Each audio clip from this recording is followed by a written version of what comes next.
नमस्कार, आप देख रहे हैं द वायर बुलेटिन। मैं हूं ऋतु तोमर और आइए सबसे पहले नजर डाल लेते हैं आज की सुर्खियों पर। प्रशांत भूषण ने माफी मांगने से किया एक बार फिर इनकार। कहा, ऐसा करना मेरी अंतरात्मा की अवमानना होगी। कांग्रेस की अंतरिम अध्यक्ष बनी रहेंगी सोनिया गांधी। कहा, पार्टी फोरम पर ही चिंता व्यक्त करे नेता। सरकारी रोजगार पोर्टल पर 40 दिनों में 69 लाख से ज्यादा रजिस्ट्रेशन, सिर्फ 770 को रोजगार। और उत्तर प्रदेश के आगरा में भूख और बीमारी से बच्चे की मौत। एनएचआरसी ने राज्य सरकार को नोटिस भेजा। और अब खबरें विस्तार से।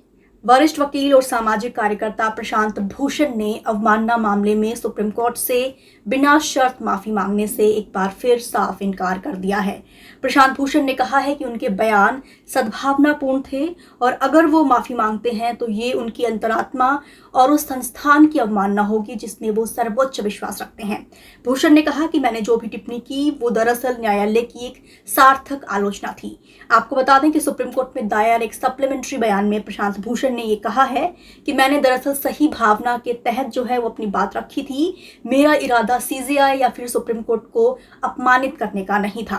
उन्होंने कहा कि अदालत का एक अधिकारी होने के नाते ये मेरी जिम्मेदारी है कि जब कभी भी मुझे लगे कि न्यायिक तंत्र अपने कार्यों से पीछे हट रहा है तो मैं अपनी आवाज उठाऊं।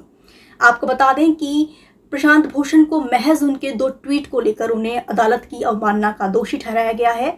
20 अगस्त को उनकी सजा पर सुनवाई टाल दी गई थी और उन्हें अपने लिखित बयान पर एक बार फिर से दोबारा विचार करने को कहा गया था। और अब अगली खबर। कांग्रेस कार्य समिति की बैठक 7 घंटे चलने के बाद सोमवार शाम को समाप्त हो गई। इस बैठक में ये फैसला लिया गया कि फिलहाल सोनिया गांधी ही कांग्रेस पार्टी की अंतरिम अध्यक्ष बनी रहेंगी।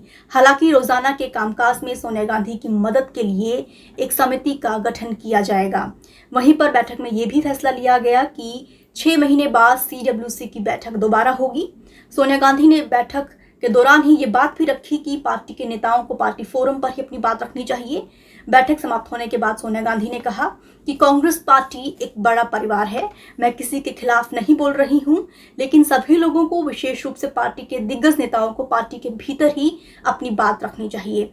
आपको बता दें कि इससे पहले बैठक की शुरुआत में ही सोनिया गांधी ने कांग्रेस पार्टी के अध्यक्ष पद से हटने की पेशकश की थी और कहा था कि सीडब्ल्यूसी को अब पार्टी का नया अध्यक्ष बनने की जो प्रक्रिया है, जो चुनने की जो प्रक्रिया है, उसे शुरू कर देना चाहिए। और अब अगली खबर। प्रधानमंत्री नरेंद्र मोदी द्वारा 11 जुलाई को शुरू किए गए सरकारी जॉब पोर्टल पर सिर्फ 40 दिनों के भीतर अब तक 69 लाख से ज्यादा लोगों ने रोजगार के लिए रजिस्ट्रेशन कराया है, जिसमें से अब तक बेहद कम लोगों को ही रोजगार मिल पाया है।